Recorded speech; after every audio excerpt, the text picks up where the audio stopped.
Well, welcome everybody to this Conscious Cafe global session. My name is Gina Lazenby. I'm hosting our conversation today with Jessica Adams.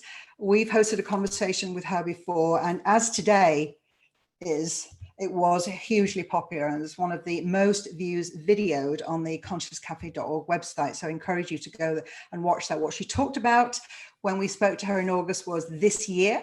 Today's conversation is about next year, and also she's going to spend some time talking about our individual, the 12 astrologies, the 12 horoscopes. So there's going to be a lot to take in. Just very briefly to say about Conscious Cafe, if you have come to us today from Jessica's community and a large group of followers.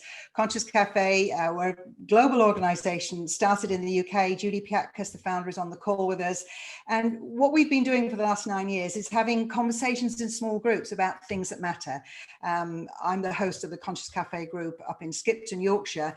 And one of the things that Jessica talked about in our previous conversation was the rapid pace of change. Everything is up for grabs. I don't need to tell you that. We're all experiencing that firsthand. And we were reminded of, like sitting in Judy's events and our own events, talking about a world that we would like to create. What if, in the future? And Jessica was really affirming that future is here. Everything that we thought about, that we were wanting to happen in our visions. Wouldn't it be great? That's all coming about, and that was so exciting. So invite you to participate and go on the website and look, and maybe there's a Conscious Cafe group you want to join in conversations, about what we're hearing today. Just a little bit before I introduce Jessica, talking about how today will run. We're going to, in about 40 minutes in, Jessica's going to take a break. She's speaking to us from Tasmania. It's her night time, so we're grateful for that time now. She's going to take a break. And in that 15-minute break, we are going to invite you, Conscious Cafe style, to gather in small groups of 6 to talk about some of the things you've heard. None of us are going to conferences and meeting. We're not meeting new people in the way we normally do. So take this as an opportunity to meet people around the world, have a conversation. If you don't want to do that, just get yourself a cup of tea, get some new paper out and get ready for our next session. Jessica will come back, and probably as before, we will have a lot of questions and we'll explain how we're going to handle those. I would say about the chat that if you want to make comments, and we love the comments, put those in the chat. And I think I'll say, right, start putting your questions in. If you think of a question, maybe type it on a side note, and then start it with a Q, because there's going to be a lot of chat in here and I will not be able to find the questions if they're among all the comments. So we welcome the comments, but start a comment with a Q, question mark, and then write your question, and I'll invite you to do that. So then I'll get a whole pile of questions together, because when we have such an expert as we have and have access to today, lots of things are coming up. We want to have, all these points refined. Now, in my introduction of Jessica, obviously she's astrologer, one of the world's leading astrologers, and she's known among a few astrologers who like to give dates, specify dates. And that's a scary thing to do, to put your name and reputation on a date. And she's been called breathtakingly accurate. So this is the exciting thing about working with Jessica and hosting her today. She was featured on the front page of the Daily Mail in October, talking about her predictions. She's going to be on TV tomorrow. She's written a number of books. One of them is about astrology for animals, and I think that's the conversation she's having tomorrow with ITV This Morning in the UK. So if you're in the UK, tune in for that. And now, Jessica, without further ado, I'm going to hand over to you. And I think globally we can give a hand wave and an applaud and a warm welcome. And thank you. Thank you. Namaste. Thank you, Gina. That's fantastic. It is quite late here in Tasmania, but I feel quite ready to go. We've been speaking to people in New York and also in Sydney over the last couple of days about what's going on for them right now with astrology. And as Gina said, it's really up for grabs. What's going on is really your best excuse in years to completely start all over again. Some of you are already doing that. Some of you are being held back a little bit by the cycles, but we'll go straight into some dates for you. Okay, so if you do have a pen, jot these down. I'll also put them on the website afterwards. So look at Conscious Café 2021 at jessicaadams.com. But we're looking at some Sagittarius weather, which starts in your horoscope on Monday, the 30th of November, with the sun at 8 Sagittarius and the moon at 8 Gemini in conjunction in an eclipse. Now, Sagittarius is the sign that rules travel, it rules foreign people and places and regional differences. It rules globalization, okay? It also rules foreign languages, and it rules the world as we know it, the world map that we're used to. What we're going to go through, all of us, starting on Monday, the 30th of November with that eclipse and lasting until Wednesday, the 27th of January, is the biggest redrawing of the world map in our lifetime, okay? So all of you who've been speculating about making plans to move or travel or welcome in travellers or deal with people who want to travel or move need to be intensely aware of the fact that the world that we're going into from October is not the world that we're going to wake up to at the end of January. There are going to be astonishing changes.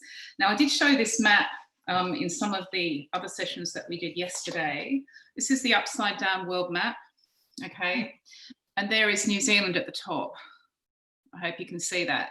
So New Zealand is close to, along with Australia, which I'll find room for. Iceland should be at the top there. We've got somebody from Iceland on the call. Isn't Iceland part of the world as well? Oh, good. Well, let me see if I can find Iceland. Yeah, Runa's here from Iceland, so we could point. It's literally upside down, so I can't see it. But it's this is the new world. It begins upside down. And one of the things that's remarkably different about it is that we're also looking at the breaking up of the world into local areas, but also areas based on the number of COVID cases and the new visa and passport and border restrictions. Okay, so the new world is made up not of the United States at the top, ruling globalization.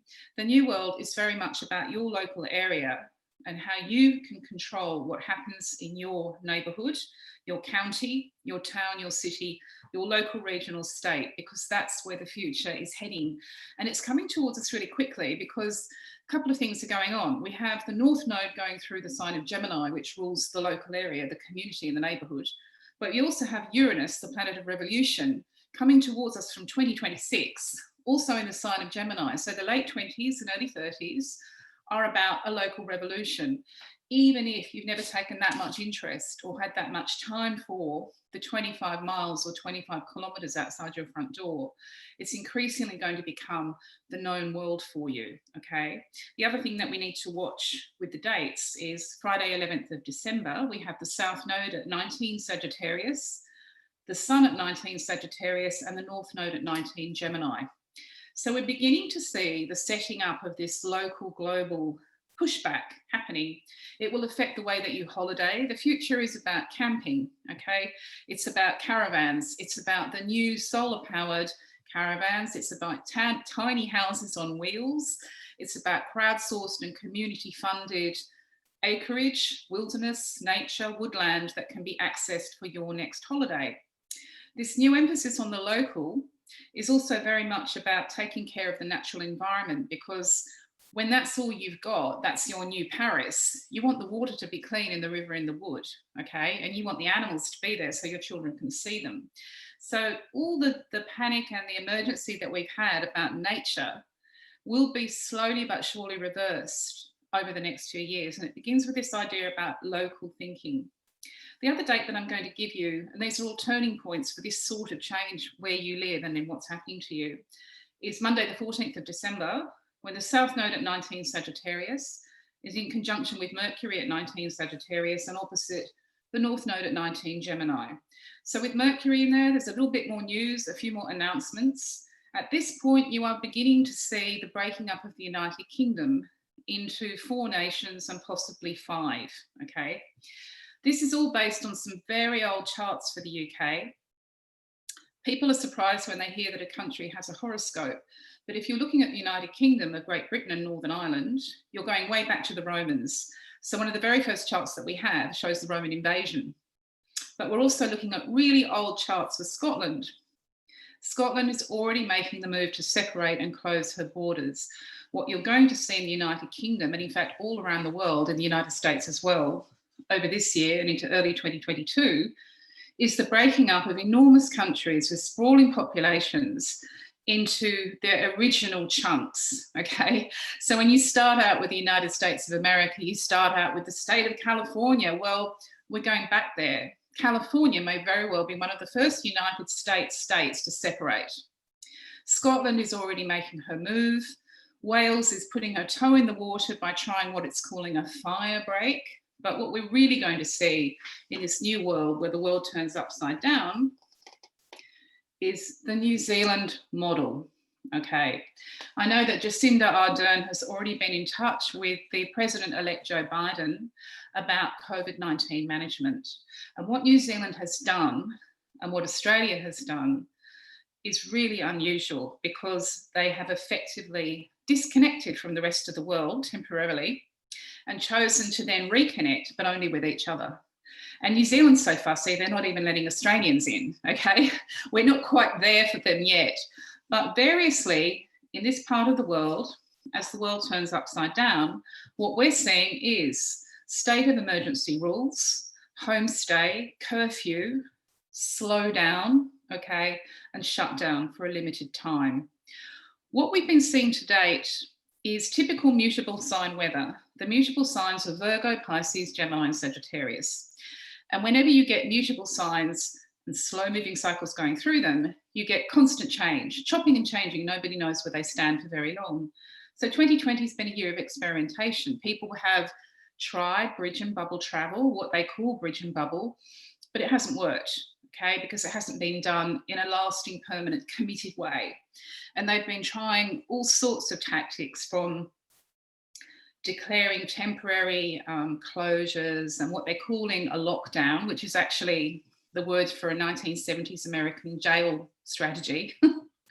And none of it's stuck, really, and none of it's really worked. But the good news about 2021 is that at last the world is going to come together.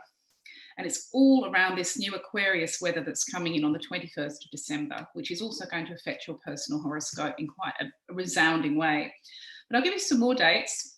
On Thursday, the 31st of December, which is New Year's Eve, we have the South Node at 19 Sagittarius, Venus, the planet of complicated relationships, at 19 Sagittarius, and the North Node at 19 Gemini.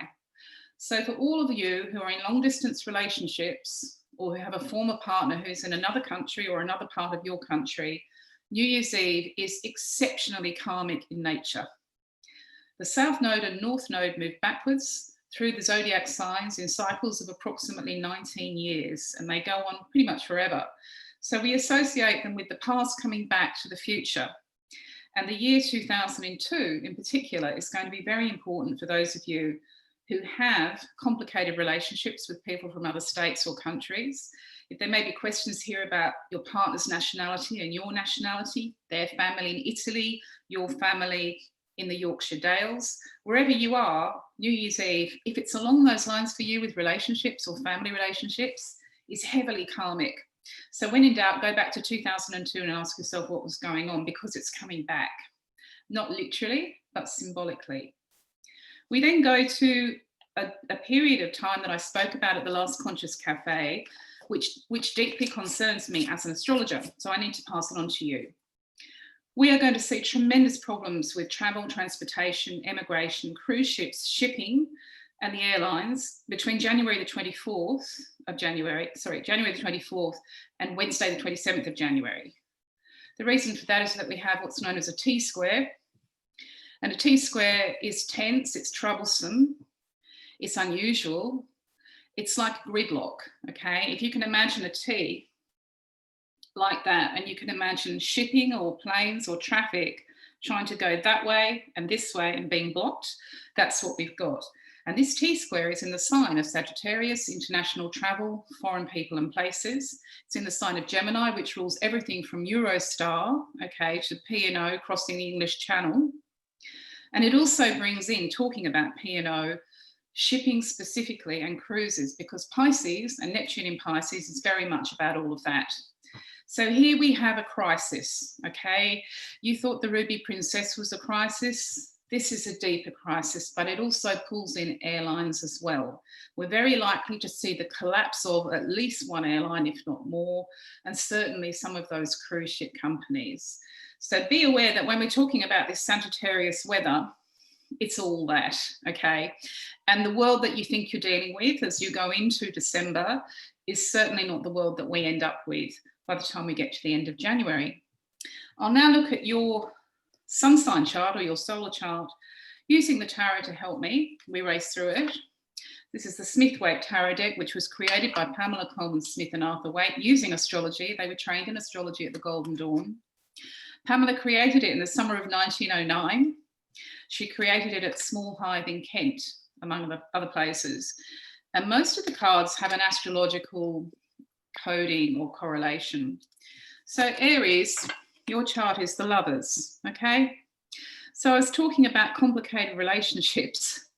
You have a decision to make in 2021 about your former, current, or potential partner. And this card is very much about what feels fated or what feels karmic in nature. And that's very true of your horoscope. You have the sort of personality which lends itself, okay, to me first thinking and me thinking. But what's going to happen for you in 2021 is that you and somebody else must figure out the dynamic. How are you going to be together or be apart together? That's the big message in your horoscope. And there are lots of reasons for this, but one of them is that we have Jupiter and Saturn going into Aquarius, and every 4 weeks they will trine the moon in Libra in your 7th house, which rules your past, present, and potential partner. So you could almost time it in 2021 to every time the moon transits the sign of Libra in your 7th, it will automatically pick up Jupiter and Saturn. And quite frankly, it hasn't done that in this way in your lifetime. If you're a Taurine, then the issue for you is boundary setting, okay? You can see that this is a woman rather in the mould of Margaret Thatcher or Boadicea, who is absolutely big on saying this far and no further. She has the sword in her hand. She is surrounded by clouds and quite sort of foggy, fuzzy weather, but she's all about the need to cut through all that confusion, okay, and set some firm boundaries.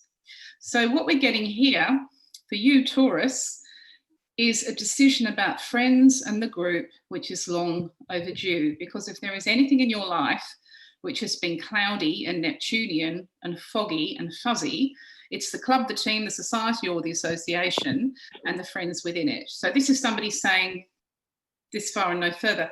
Her Majesty, the Queen, is obviously a Taurus, and she is the Queen of Swords in 2021. I'll talk more about the royal family a bit later. We're always interested in the royals, aren't we? So Gemini, okay. This is great because we're seeing Sagittarius in the card. I mentioned that Pamela's cards use astrology in code. So here we have the sign of Sagittarius. There's the rider on the horse. This is a victory, a triumph, a success, and an achievement. There's something a little bit Hollywood about it. And you have Neptune, which is the planet of dreams and fantasies and stories and mythology and fairy tales, in your zone of success, ambition, and achievement. So one way or another, you pull things off by 2021, partly because of the weather going through Pisces at the very top of your horoscope. At the same time, you have this incredible help, really, from Jupiter and Saturn in Aquarius. Jupiter will make a trine to your sun, and whenever that happens, you get your place in the sun. So there's a real moment coming up for you in 2021. You also have the North Node in Gemini, which is your image, reputation, title, and branding zone. So there's a real kind of moment of good karma coming to you. Karma deserved, really. Okay. Cancer, no surprises here. It's all about the money.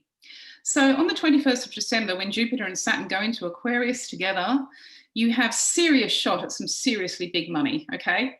It may take you 1 or 2 attempts because we begin 2021 with Mercury retrograde in Aquarius in your finance zone. But all up, this is something that is yours to claim. It's a lump sum, it's large. It may be a payout, for example, or it may be an investment reward. It's really personal to you, but all you really need to know that about this card is that in your solar chart, you have Jupiter and Saturn going through Aquarius in your 8th house of other people's money, property, business, and charity. But in your natal birth chart, you also have Uranus going through Taurus and your 2nd house of the money. So whatever's here is a bolt from the blue, because that's how Uranus works. Let's have a look at Leo. Okay, no surprises here either. I was talking about Sagittarius weather, and those dates that I was giving you, if you are a Leo, will be highly relevant to what happens. This is a baby, a child, a stepchild, okay? It's your son or daughter. It may be people old enough to be your own children, depending on your age, who might be involved with you professionally or with your unpaid work. It can be about a sexual relationship where children come from another marriage. It's also very much about the next generation, and the sun actually rules Leo. This is a brilliant, dazzling card. And again, you can see Sagittarius, the horse, hidden down the bottom, so that's a bit of a clue. Basically, what we're looking at is the South Node in Sagittarius making great angles to the moon in Leo every 4 weeks. Leo is associated with the younger generation. Most famous children's authors are Leo. And in addition to that, we have this picture of personal life becoming really satisfying. And that's partly because of Jupiter and Saturn going into your 7th house, which rules your former, current, or potential partner. And again, that happens on the 21st of December. When we come to Virgo, we're looking at a sign that is very much of the moment, because an entire generation of you who were born in the 1960s have Uranus and Pluto in Virgo, the sign of health and immunity. If you were born in the 1960s, whether you're a Virgo or not, you're currently going through the greatest challenge of your adult life, do I need to tell you, in relation to your immune system and how you look after yourself. Everybody's talking about Virgo things in 2020. We're talking about vaccines, and I'll get onto that in a moment. We're talking about immunity, and we're talking about our mental health, anxiety and depression, which are all ruled by Virgo. In addition to this, we have people who have the sun in Virgo, and you could be born in any year at all. And the tarot has something to tell you about 2021, so let's see what that is. Okay, this is about philosophy, religion, or belief. It's about astrology. It's about formal religion like Buddhism or the Roman Catholic Church. It can be about a sort of moral or ethical stance, but it's usually about the church with a capital C. And here we have a strong message that there is a Bible or a good book, an authority to follow, but whether you follow it or not is very much up to you. This is an extraordinary picture of Uranus in Taurus in your chart, because you have Uranus going through the 9th house, which rules philosophy, religion, spirituality, beliefs of all kinds, including more esoteric beliefs. And Uranus is about rebellion, okay? Rebellion in the ranks, not necessarily accepting everything that's being handed down to you. And for those of you who are astrologers, I'll just hold the card really close to the camera. That's pretty much the Uranus symbol that he's holding in the corner there, okay? So this is a typical example of the way the tarot talks astrology. But if you're a Virgo, you have some real thinking to do, challenging what's coming down from on high.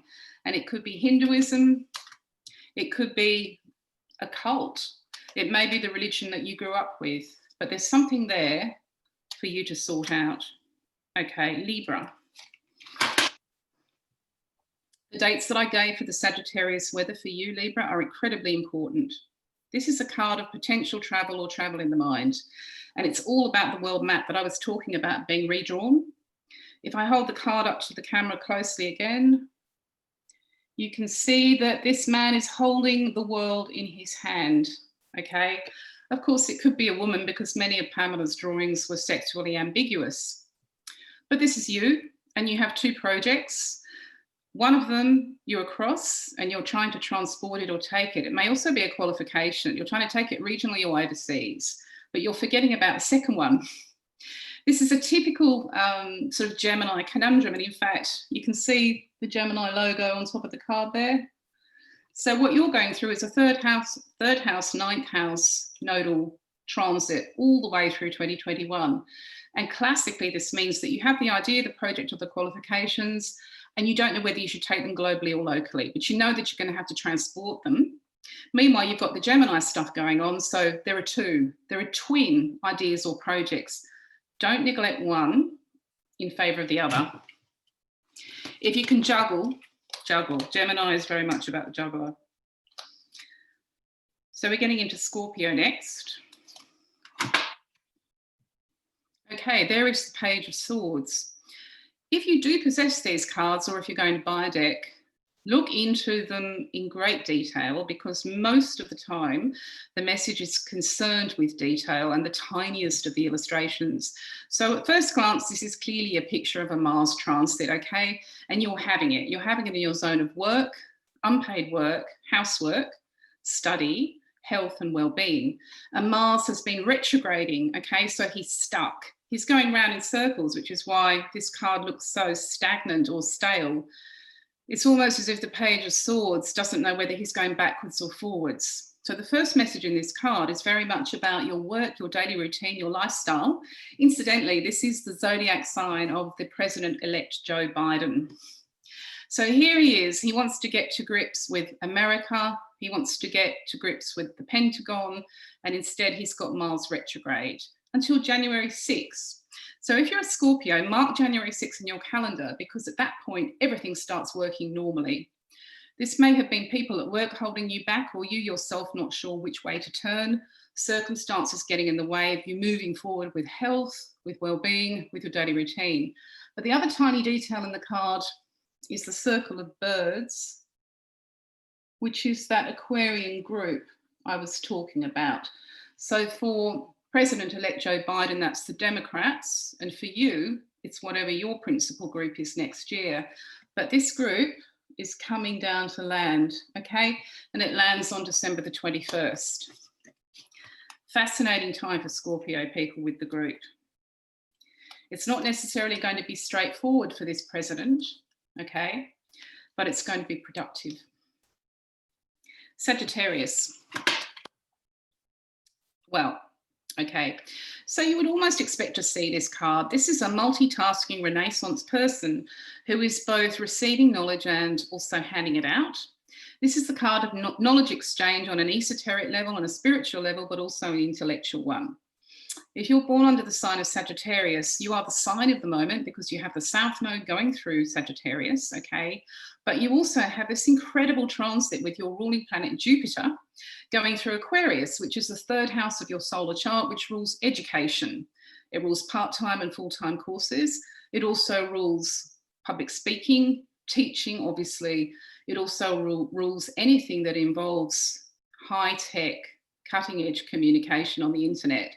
So really the world is your oyster. The other clues in this card, if I hold it quite close to the camera, you can see the figure 8 sideways, the lemniscate above the magician's head. That's actually an illustration of the North Node, South Node loop.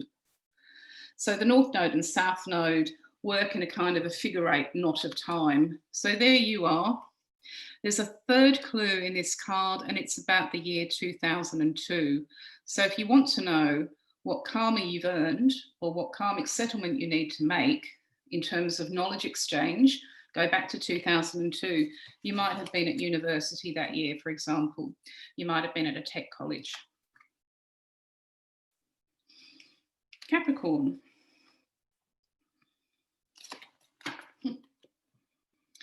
There is another classically Sagittarian picture. This is the explorer. This is the happy wanderer with the rucksack on the back, heading off across the Swiss Alps or across the South Downs with a dog not far behind, okay? So this is really a picture of short journeys that transport you. Capricorn, you have Neptune, the planet of escapism, going through the sign of Pisces, which is your third house of local adventure. We were talking about local, global at the beginning. You're pioneering it. There is a tremendous feeling of exhilaration, sanctuary, escapism, departing from the real world about this Neptune in Pisces transit for you. There's also a little message here that you need to be careful, okay? Neptune in the third house can be so escapist, so abandoned to nature and to the elements that it forgets about the practical rules and regulations. So the dog is barking a warning here to you, Capricorn. Before you go off with your rucksack or your tent or wherever you're going, make sure that you understand the potential pitfalls. It may be wise to take an alternative route. Okay. Aquarius. I'm always very interested in Aquarius because there's so much going through the sign of Aquarius. So the tarot talks to you. Sometimes the same card turns up twice. So here is the Magician again. Okay. Now, on closer inspection, with the Magician, I always look for clues about particular zodiac signs. And I think what we're being told here is that you are number 1. Can you see the digit 1 at the top? You have Jupiter and Saturn going through your first house. It begins on December 21. It lasts all through 2021. And then from 2023, you have Pluto going through your first house. So even though you're normally the person who supplies the group or the friends and thinks about the friends or the group, that's what gets you your 5-star rating, there is a message here about branding, okay, about image, about personal self-promotion and advertising, and using your fronting up to the world, using your first house, Jupiter and Saturn transit in Aquarius, to be that which you are, okay, but to really sell yourself. And there's nothing narcissistic about this. It's just really about somebody saying, I can do magic, I can work wonders, here I am, you know, and I'm here to make change. Afterwards, if you want to find these tarot cards that I've been talking about, you can just hit Google search images. But the deck that you're looking for is very specifically the Smith Waite, okay? So Pamela Coleman Smith and Arthur Waite. Grab the card and put it on your desktop. Your interpretation will be personal to you. So I've been speaking about the cards in quite general terms, but your best tarot reader is yourself. There will be something in that Magician card that is unique to you for both the signs that pulled it out of the deck. Pisces, the final 12th sign of the zodiac. Money. Okay. So I mentioned Mars retrograde. You have been dealing with a stuck, backwards, reversing situation with your own or other people's money, property, business or charity for month after month. It ends on the 6th of January. Classically, this can be a loan that doesn't come your way, a payout that's due to you, an insurance matter that isn't resolved, and so on. What you're going to see when we finally get to Mars moving out of shadow on January 6th is the chance to cut through, okay, because Mars is about cutting, this sort of entanglement around this man with the money. It's almost as if the money is getting in his way. The other astrological clue is that you can see the sign of Capricorn, the goat, on the throne, okay? And for some people, it's Taurus, the bull, which you can also see there. And we have major action in the signs of Taurus and Capricorn, which rules bankers, accountants, money men and businessmen. It's patriarchal as well as economic. And there is a tremendous message about this card, about the need to make change and liberate, to make deals, strike deals, negotiate, set free, spend money, stop hoarding it, you know, cut out the weeds, get moving with the house or the apartment. And it's going to happen very quickly for you, Pisces, next year. The trick for you is to use your natural intuition to do a deal with the King of Pentacles. So over to you, Gina. We've just gone through the 12 signs of the zodiac avec tarot. Well done. That's great. Now then, you want questions now? Why not? Before we go to a break, let's have some questions. Okay. So there's a million questions, okay? I have spent the entire time pulling out questions and how to do it in any particular order. Okay, I'm looking in front of me. Japan is having an authoritarian government.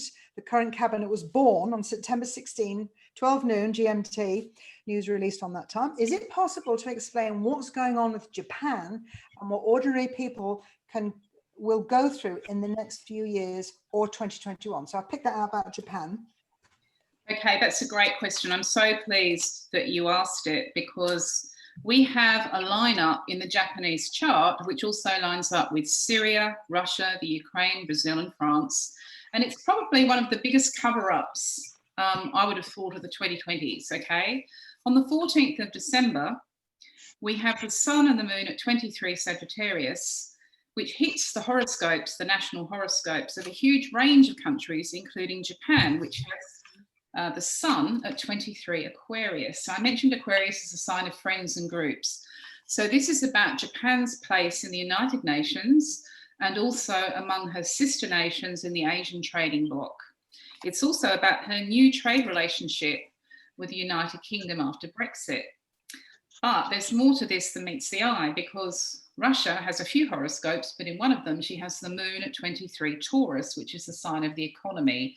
It's also the sign of economic sanctions. We also have numerous charts for the US, but again, the financial thing comes through. The moon's at 23 Scorpio, the sign that rules money laundering, okay? Whatever is being covered up on the 14th of December will not show itself to us as a cover up for some time. It may be weeks or it may be months, but with all these events that come with eclipses, we always find ourselves looking back through what happened, what didn't we see, what didn't we know. The assassination of John F. Kennedy came after an eclipse, and the eclipse was called the Great American Eclipse. Actually, it was a bit like the one that hit Donald Trump a few years ago. And people said at the time, what was it about Lee Harvey Oswald and the Texas assassination, allegedly by Oswald, that lined up with that eclipse, which hit JFK's chart? And the answer is very simply that the day of the eclipse was the day that he resigned from one job to go to the next one in Texas. So his job in Dallas landed on the day of the eclipse. Nobody saw it. Nobody saw anything that summer. They were all busy on holiday. But whatever comes our way on the 14th of December also ties in Ukraine, which has obviously come up in the Trump discussion. We have Mercury at 23 Sagittarius, okay, the sign of globalization and international relations. The 14th of December and Japan are tied together like a knot of time, a knot of fate, but it also pulls in half the countries of the world, and very specifically the United Nations, which has Mars at 23 Cancer. You draw your own conclusions, but I think we're looking at a new world order and a tremendous cover-up. Okay. Well, there's quite a lot of COVID corona questions and quite a lot of questions about individual countries, because you've reversed the world map. So what about, what does this global reversal mean for Africa, Morales, and the localism mean for African regions working together? You talked about it up, so what's that okay. there? For that one, I'm going to turn to my trusty book of world horoscopes. For those of you who don't have it, it's written by Nick Campion, who's very good in a disco, by the way. If you ever go to an astrology conference and you want a good dance partner at disco, you find Nick Campion. Okay, he'll kill me for saying that. So Africa, all right.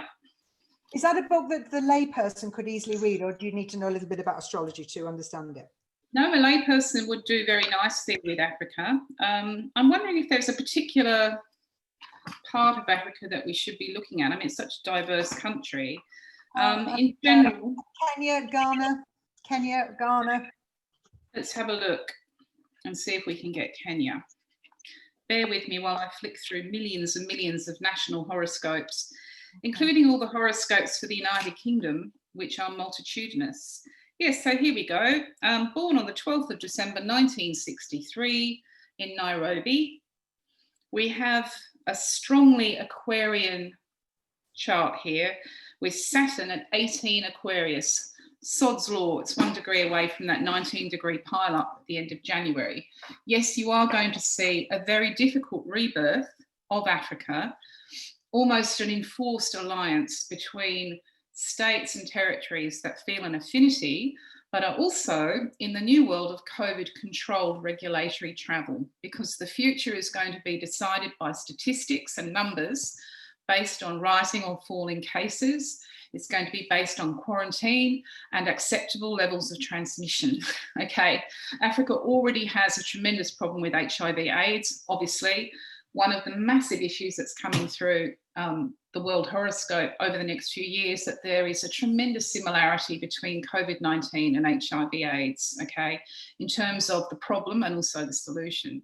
So what's going to happen to this particular part of Africa will be a reassembly with other sister or brother or partner places and regions not based on the old rules, okay, but based on the new rules of what are your border controls like and what do you consider to be an acceptable case of COVID-19 transmission. Interesting. So I'm going to do a time check, Jessica. There's a lot of countries that have come through and a lot of other questions. So it's 47 past the hour. Should we have a break? And Yes. bear in mind, we have a global audience here and people, you know, they're all putting their countries in. Do you want me to, while we have the break, give you those countries, or is that something that we might tackle later? Because when we come back, you're going to give us more content again, and then we'll take some more questions. Yes, I'll leave it with you. I'll look at a lot of this on the website later, rather than you all sitting there at home watching me flick through the Book of World Horoscopes. What we don't have time for, I'll put on the website. So if you do have a question about your country, ask away. Gina can collect it, and sometime over the rest of this week, I'll put it up online on that feature. Okay, great. So is it an appropriate time you feel to take a break? Yeah, let's go for a break. So back in about 12 minutes or something? 15. Okay, so what I'm going to do, everybody, is Jessica, you go and have your break, and then what I'm going to do is I'm going to, you've talked about certain areas like travel. I mean, who wants to invest in the airline industry now? But there must be other areas with growth. So are we seeing a total economic financial system collapse or parts of it? Because you were talking about that in January. Specifically, you did say in January about the UK housing market.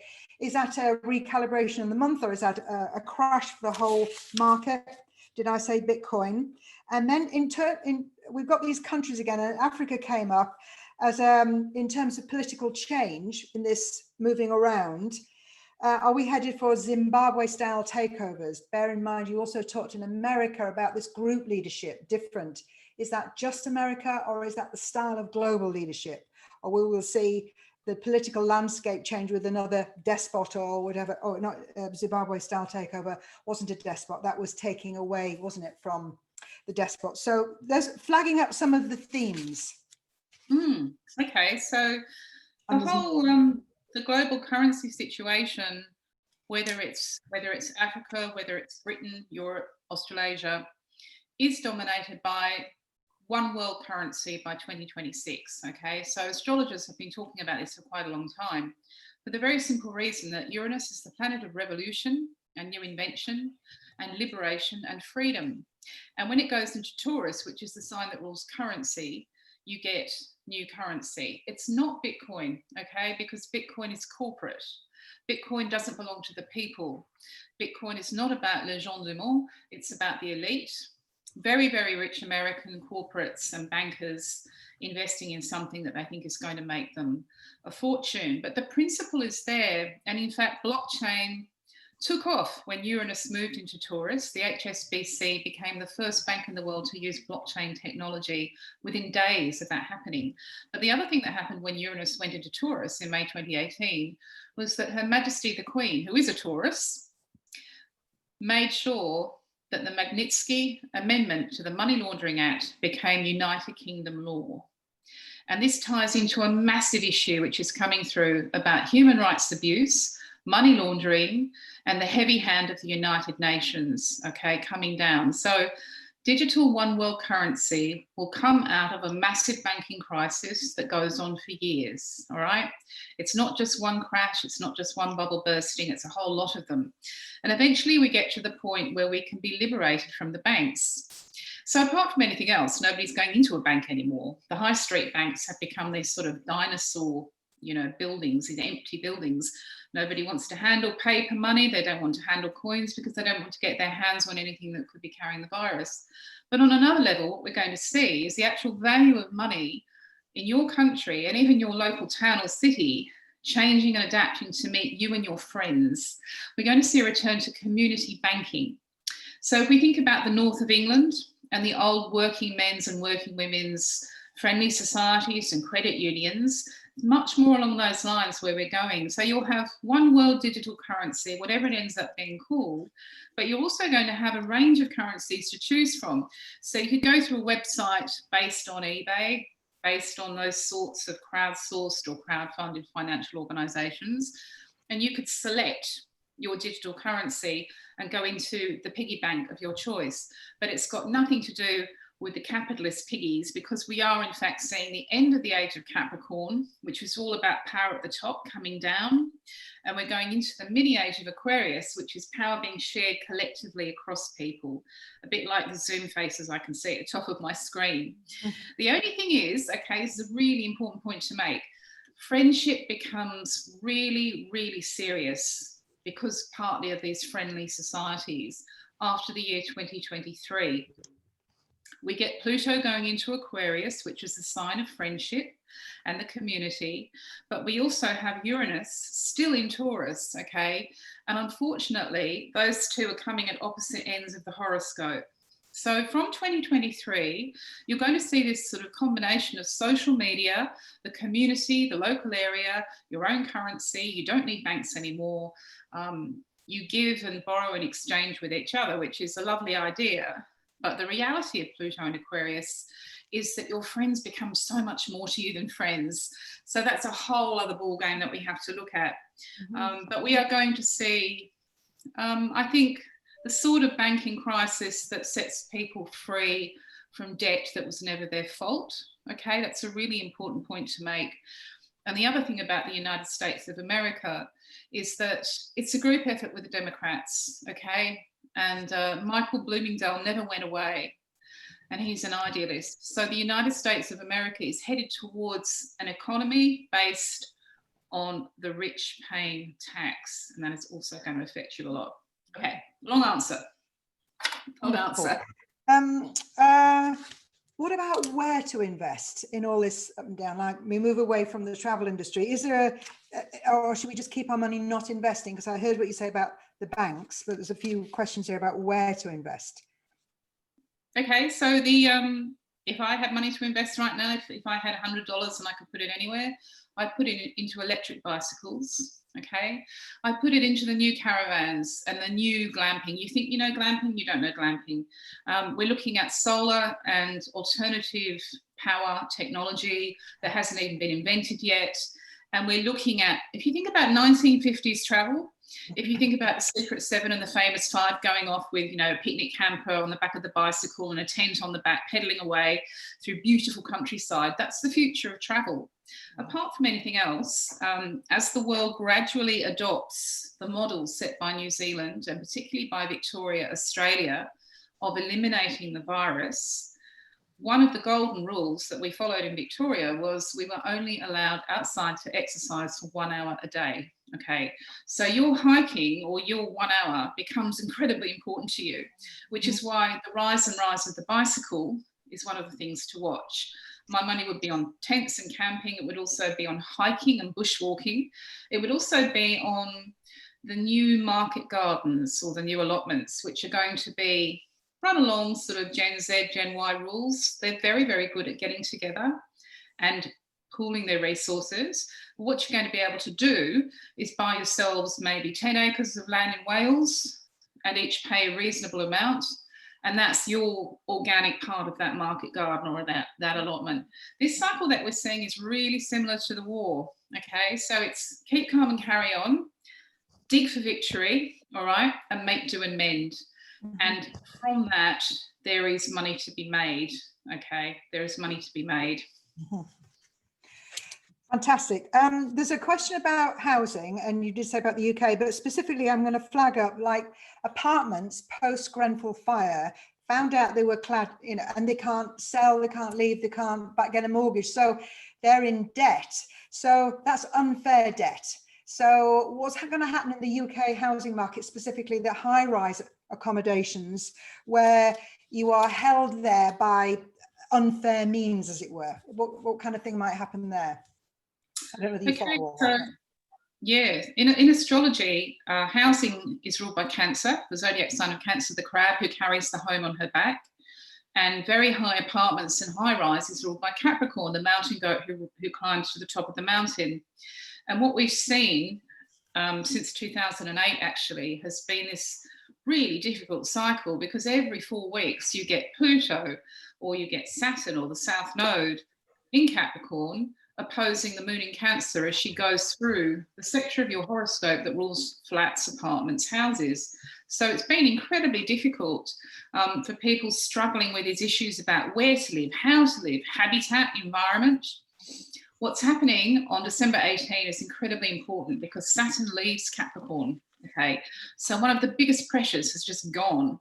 No longer will people feel so incredibly hidebound or trapped by their housing or their habitat, by the rules or regulations of the council or the government, or the needs of property developers and the banks.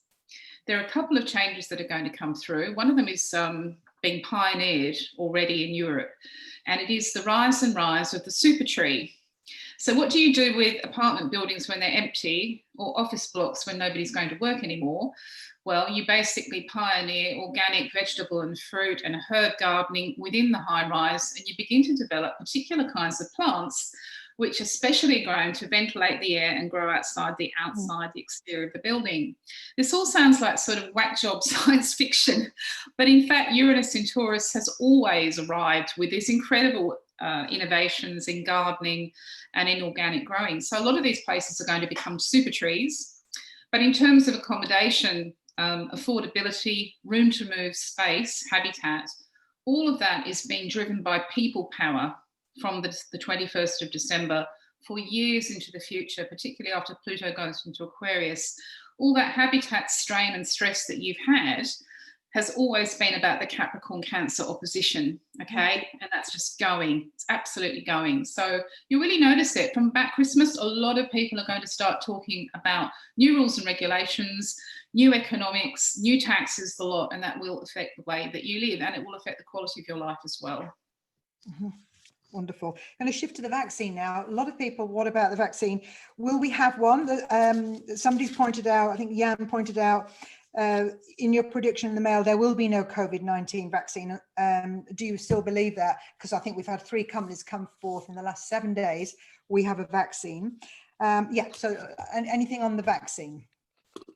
Yeah, there's much as I'd love to say we have a vaccine and we have the Dolly Parton vaccine, or we have, the Oxford vaccine.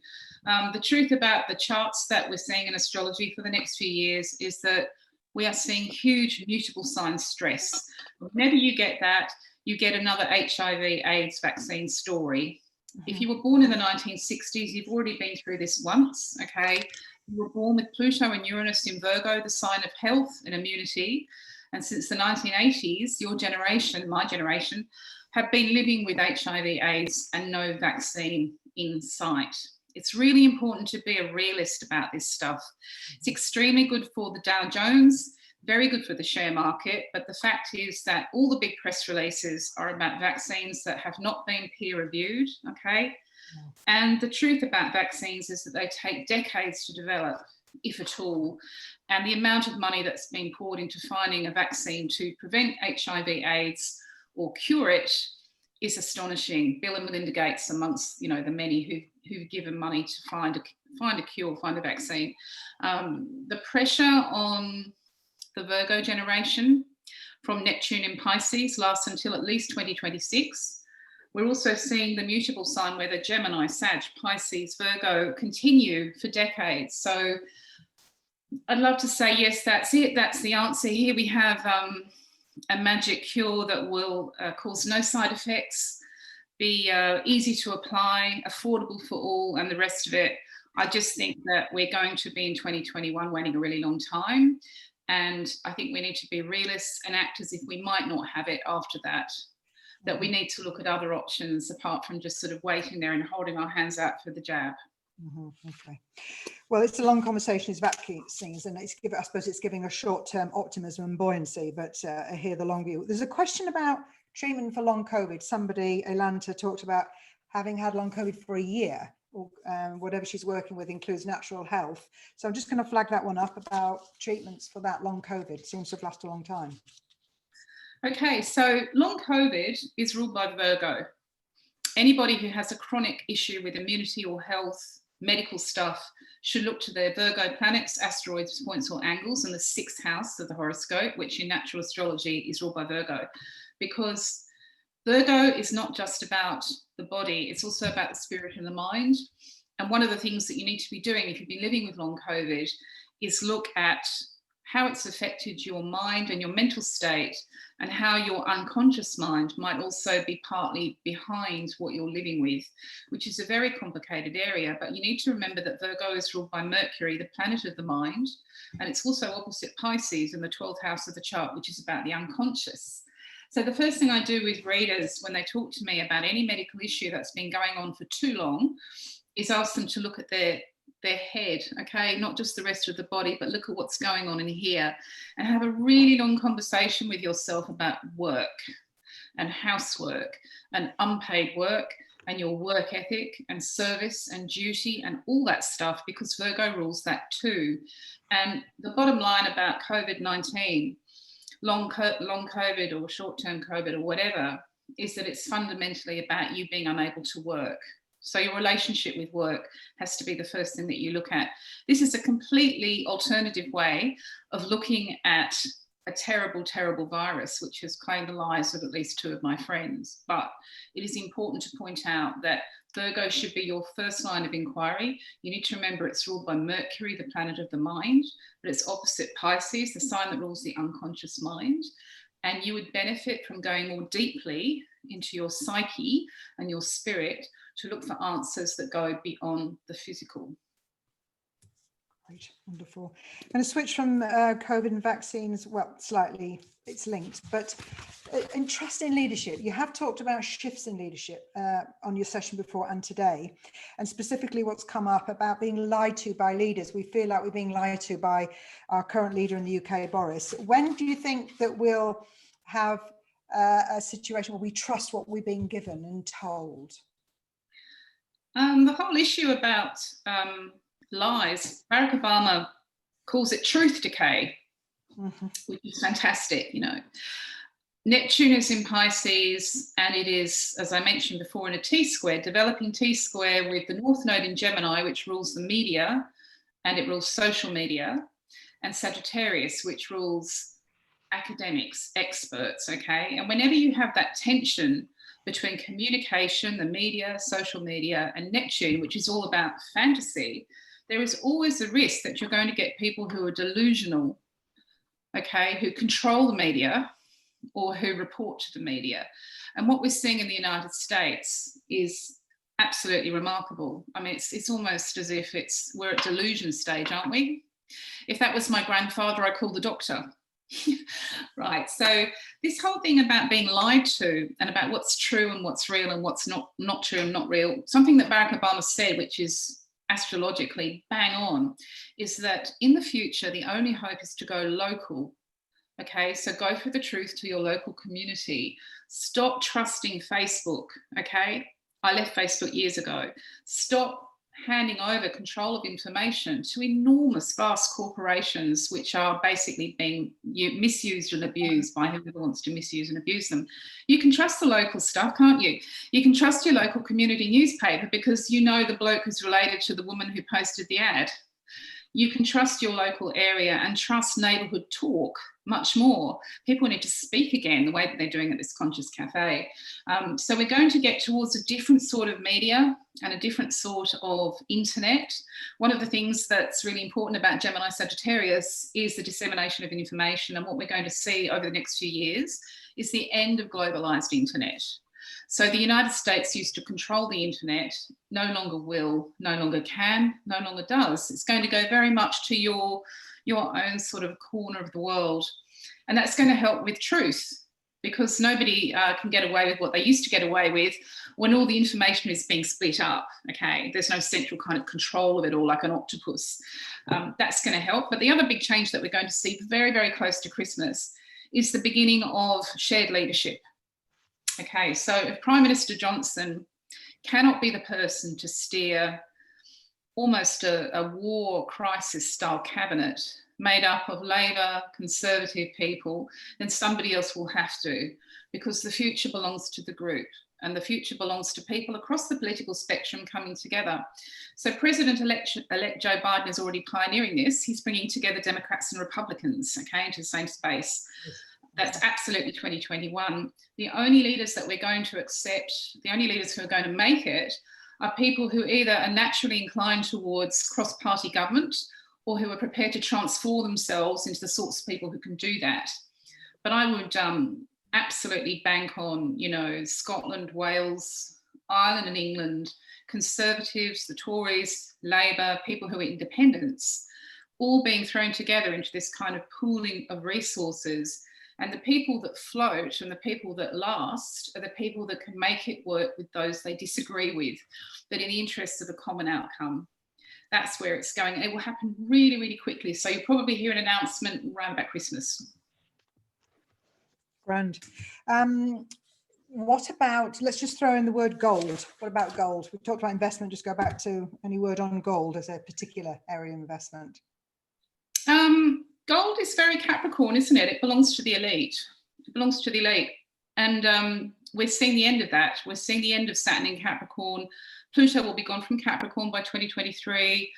We're not seeing much about the world horoscope that's going towards the way of the elite anymore. The elite have almost had their day. So I would say, rather than gold, you want to look at what the people think is worth it. And it may not be gold.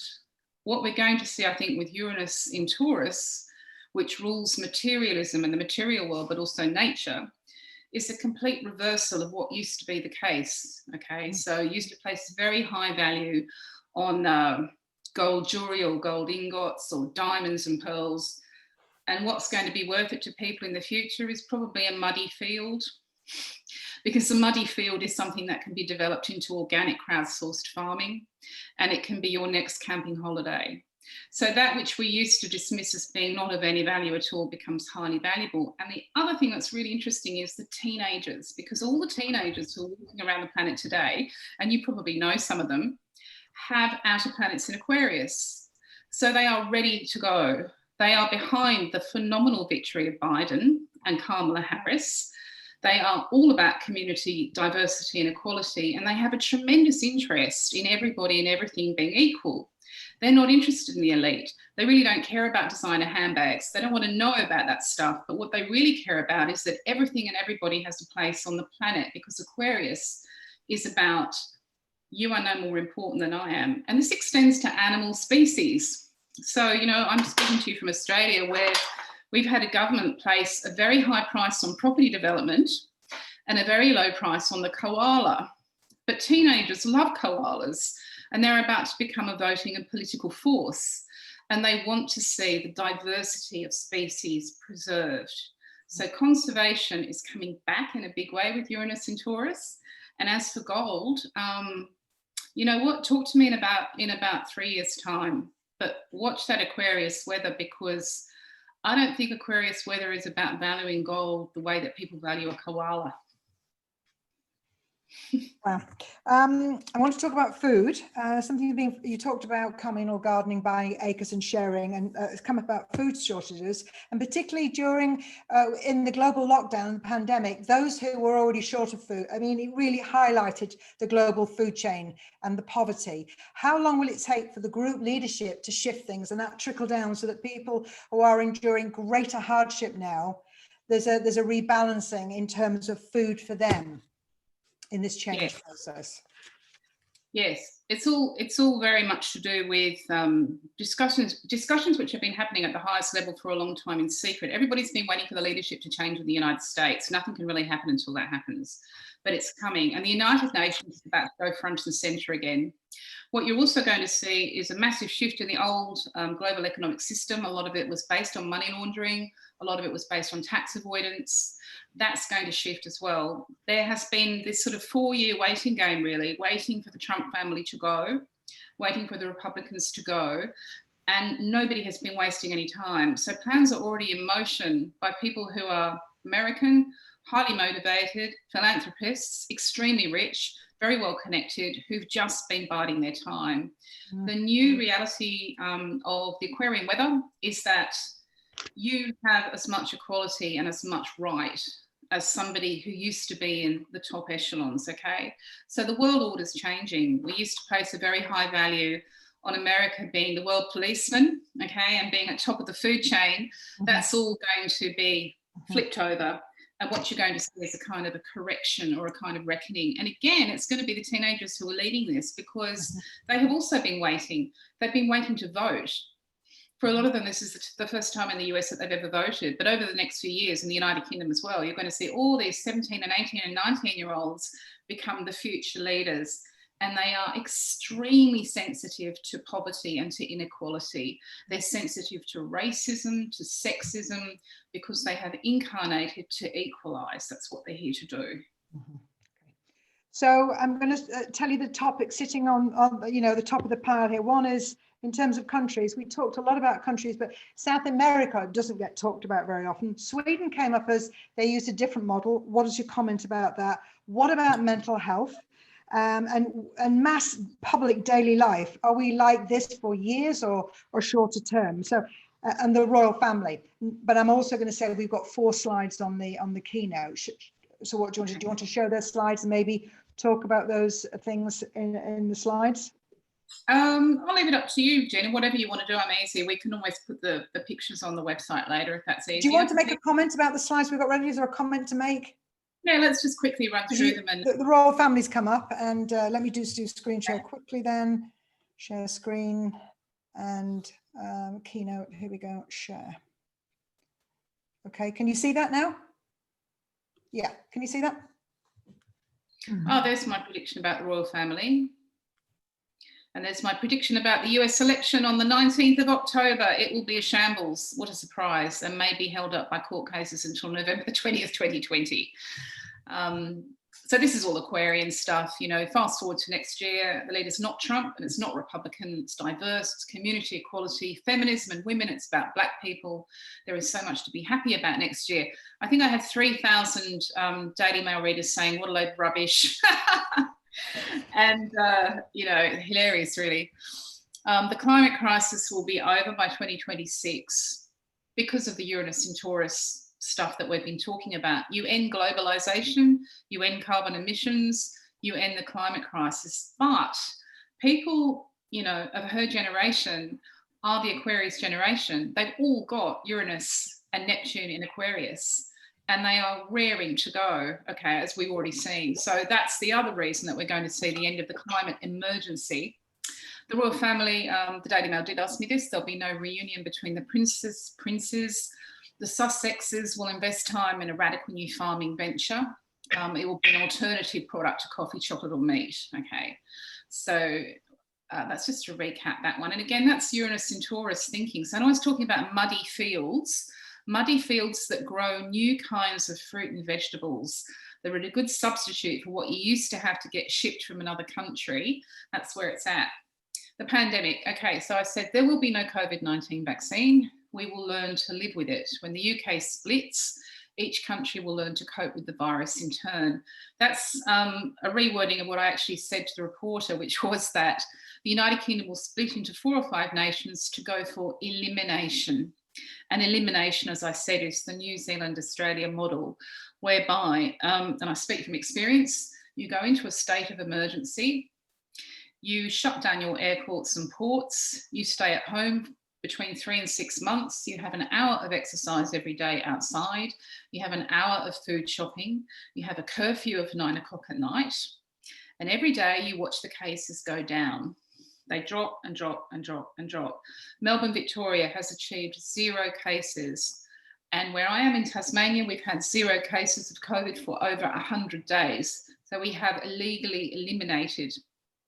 But you don't do it with one country and one leader. You do it locally, you do it with local leadership, and you do it as a community. And if you support each other, you can do it. And I have to say, we haven't worn masks since June. Okay, it's not here. Okay. It's just not here. I can't tell you how that feels, but it's not here. So that's being reflected in what they're doing here with the tier system. So you're talking about solutions being local rather than national.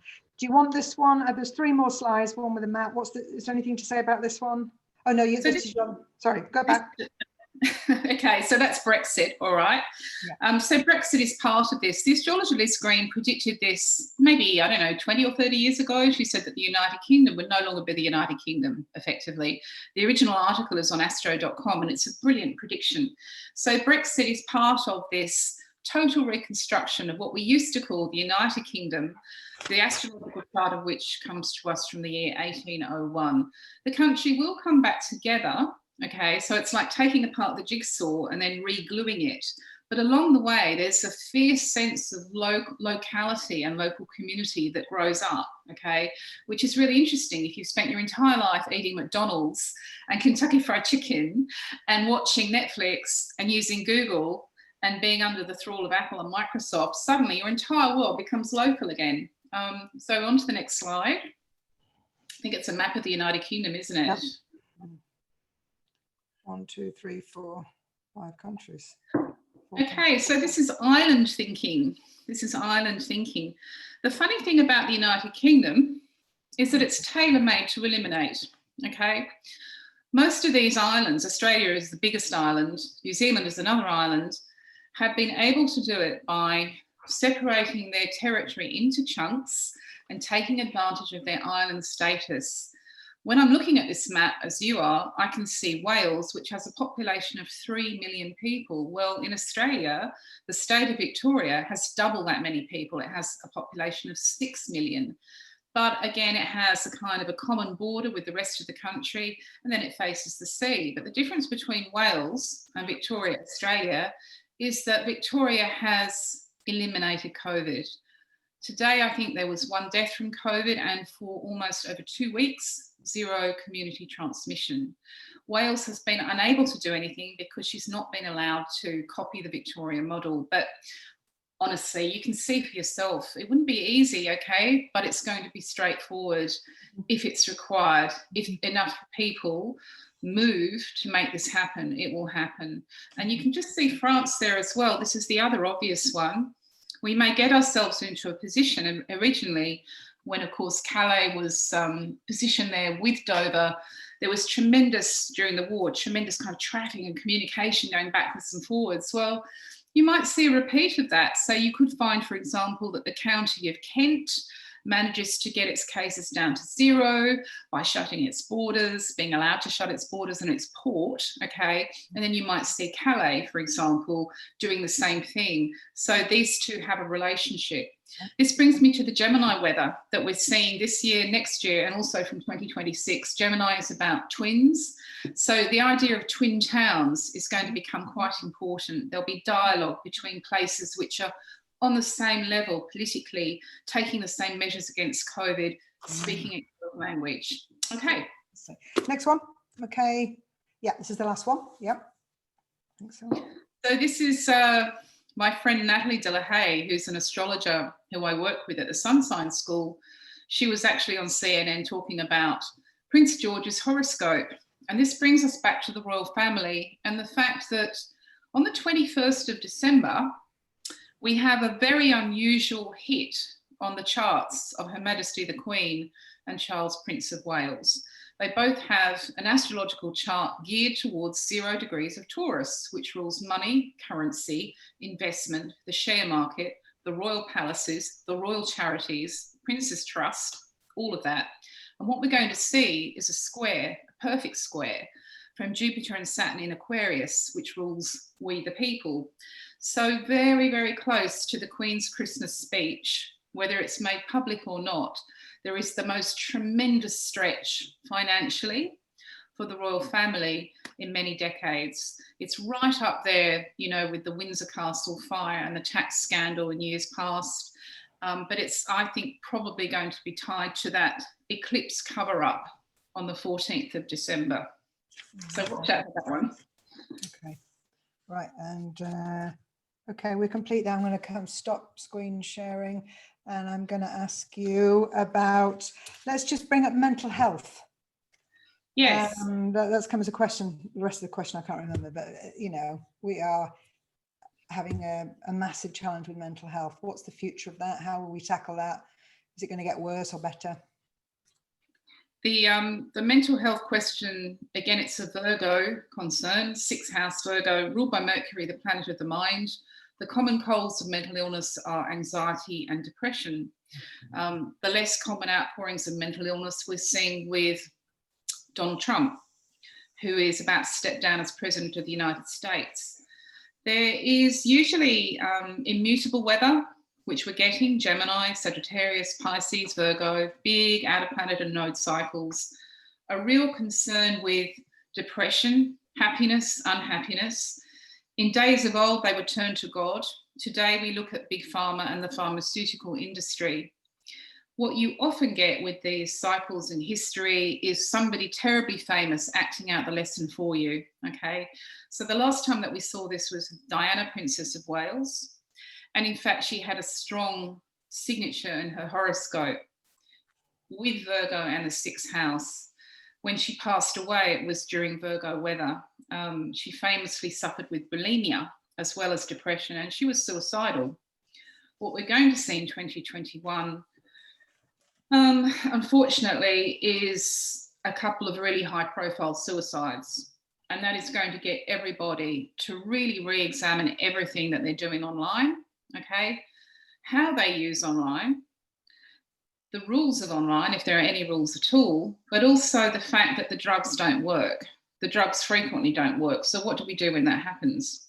The good news is that we have this Neptune in Pisces transit at the same time, which is all about getting inside your headspace and exploring meditation, exploring healing, Reiki, exploring yoga, getting into more esoteric areas like astral travel, and really understanding that the new holiday is a holiday inside your head. This is very Neptune in Pisces. We haven't yet seen the revolution, okay? I'm sure that lots of you here are already meditating or already doing yoga on a towel at home or wherever you get to do it. Lots of you have been exploring Reiki or healing, but the mainstream hasn't. One of the things that's going to happen over next year, particularly 2021, is that people who've never tried this stuff before will be encouraged to try it. We're also going to find new research coming through that proves that meditation has an incredible effect on anxiety and depression. The new technology will come in to help us. So what we're going to see with the computer is that the old model of communicating on Skype or at a distance becomes replaced by virtual reality, where you can step into a meditation circle or a Reiki circle and actually be in the same room sitting on chairs together. But of course, it's rather like me here. I'll be on my chair in Tasmania and you'll be on your chair in Cuba, but we'll think we're in the same space. And that's also going to really help this new wave of healing and meditation that's coming through. It will be taken seriously because the new gold is immunity. Somebody asked me about gold. New gold, and it's gold dust, is your immune system. Anything that can be proven to help strengthen your immune system and bounce this thing off, okay, because it looks like a ball, literally headed off like a football, that's gold. And one of the things that people are going to be looking at is yoga, okay? So it's beyond having hope. It's actually a revolution. It's a revolution. But as I said, one of the difficult things for me as a psychic is sometimes seeing the unavoidable and the tragic, and there's nothing that you can do. All I can say really is if the family won't help and if the family won't intervene, tragedy occurs, and it's coming. It's coming next year. If you're still awake and up for it, I have a couple more questions. What do you think? Because of course we've run over, but we're all still here listening. Sorry, yeah. And we love it. Well, we just keep talking to you for hours, but it's your, what do you think? Shall I ask you a couple of questions or shall we start planning for how we handle them offline? If people want to stay, if you have to go, that's Anybody else want to stay on for a few minutes? Yes. I think there's a yes. Okay. So, I did flag up South America because we talk about many countries and we don't often talk about South America, and it's a long way away from us in Europe. So what can you say about South America? I think that's interesting to hear. We can't go every country, but what about that one? Okay, I'm just looking at my Book of World horoscopes again. Okay.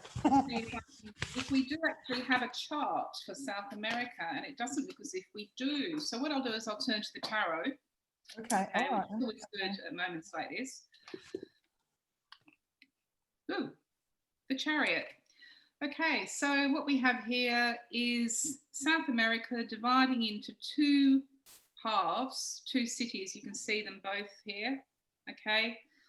And we have a distinct sense of black and white, two sides, two halves of the same region, or perhaps forming a sister relationship. I was talking about the Gemini weather, having sister cities or sister countries, a kind of a sibling relationship with another nation. But it's all positive. It's very positive.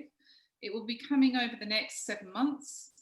And it's also about managing to go between the two, okay, and managing time zones. So it's a bit of an esoteric answer, but essentially it's positive. And again, I can see, those of you who are psychic can see the middle of the charioteer's chest has a square, little square on it, which is representing the internet. Looks like a laptop computer. And although this card was drawn in 1909, what we're being shown here is clearly that new technology is the key to South American success. But it looks like a split. It looks like a duet. Okay, done at that one. Okay, somebody's flagged up about black and white thinking. When will we be rid of that? And that does show up in our UK Parliament. And Boris, how long have we got Boris for and his leadership? That's a fair question. I think the Daily Mail will also want to know the answer to that one. I'll just have a shuffle, see what we can see about Boris Johnson by this time next year. So we're looking at November 2021. Okay. All right. So what we've got here is somebody working extremely hard, okay, churning it out.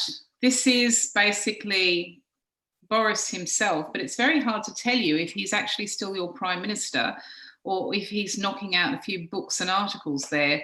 I would have thought that this card is very much about productivity and money. And if he can turn the economy around and if he can make an appeal to the blue collar worker, which is represented here, he's just going to keep going, which may not be the answer that you want to hear, but it's the answer that the cards are giving. But as I say, it could also be that he ends up back where he started as a jobbing journalist. All right, it's very much in the hands of fate. I'll draw another card because that's a bit of an oblique answer.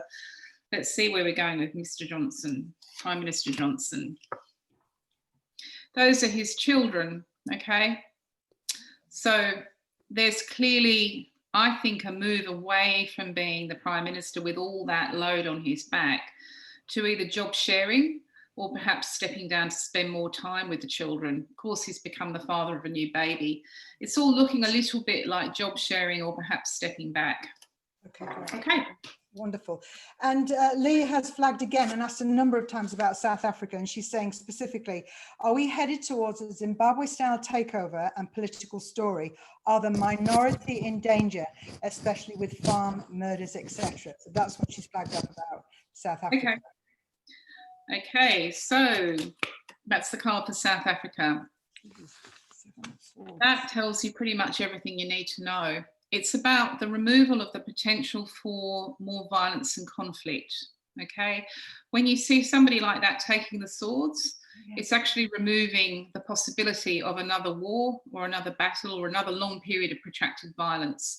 So it's all about strategy and tactics. And what you have here is a very, very clever operator, almost too clever actually, who has an immaculate sense of timing and is about to get rid of one of the biggest threats that are overhanging that part of the world. There won't be violence. There could have been, and there won't be. Do you want to say anything about the leader of our opposition, a new figure, Sir Keir Starmer, what we might... Okay. Now that's interesting because years ago, I put this on my website. The leader of the Labour Party looked very much like being one of the Miliband brothers, but not the one you might think. I had a quick look at his chart. I mean, it's really interesting to look at David Miliband, but he's in America, you know, but so much is changing so quickly in the world. I still wouldn't write him off, okay? I still wouldn't write him off, but I'll look at Starmer for you in the next 12 months. Okay, so That's a relocation. That is moving and not under particularly happy circumstances, okay?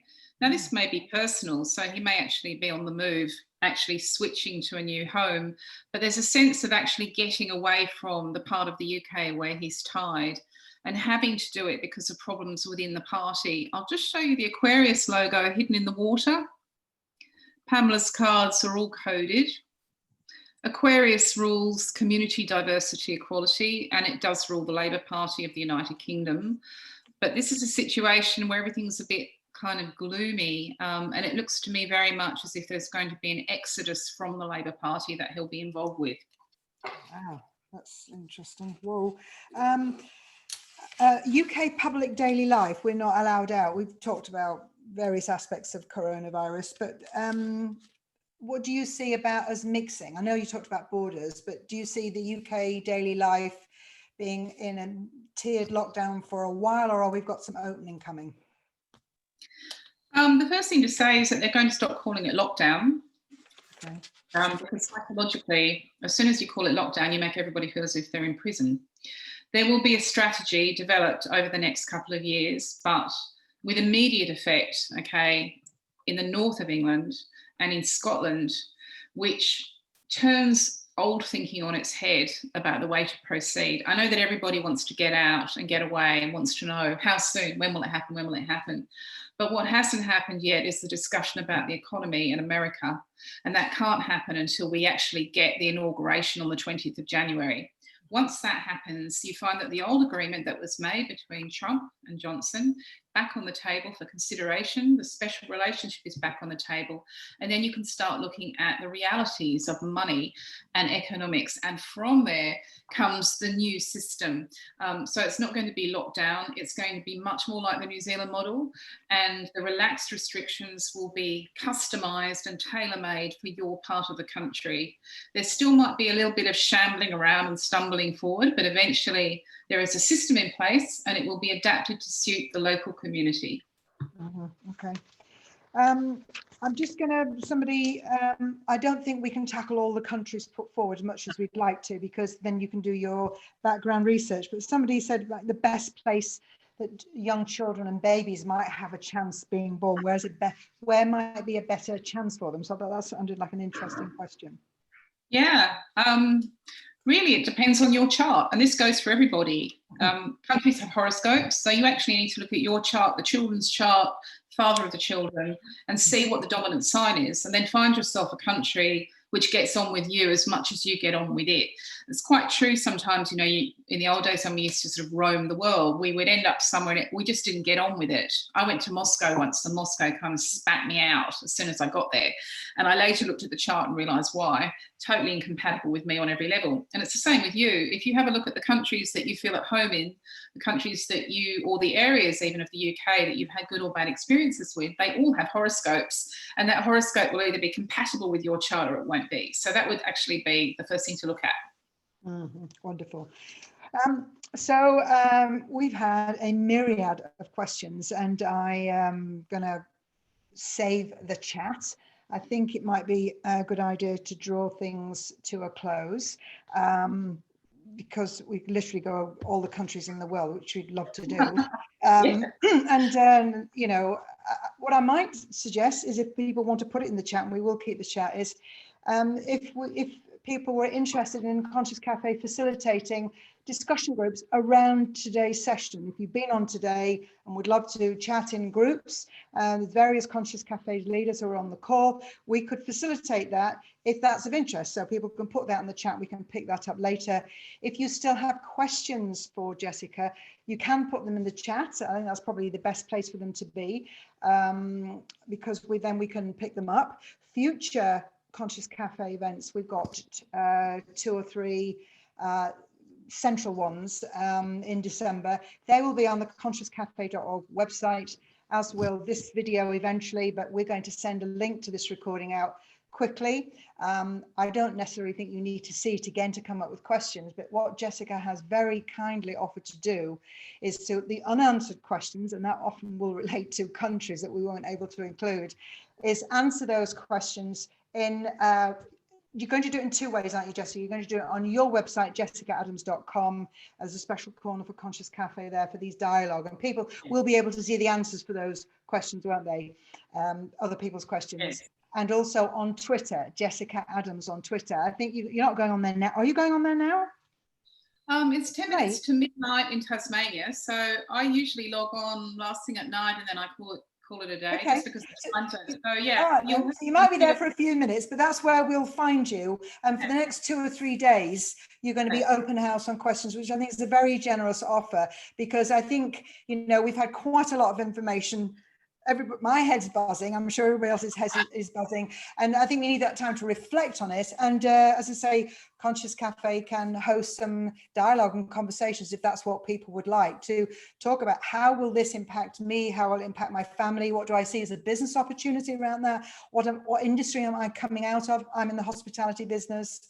You know, what industry could I get into? And there's some questions here about that. So people starting new businesses, you've already talked about immunity being gold. What do any of us do that help build immunity for people? That is something that's missing from the national conversations here, probably other countries, where they're not talking about immunity, they're talking about masks. Somebody sent me a joke cartoon of people queuing for a mask. They look larger, you know, sort of fatter people queuing for masks, and the cubicle that said your immune system, nobody was queuing there. So, you know, I think there's a whole big area. So if anybody wants to add anything to the chat there about that, we can pick that up. Yeah. So I think it's just leaves me to say a massive thank you, Jessica. Thank you. For bringing this information in. It's just everybody's applauding and saying, thank you, everybody. It's just what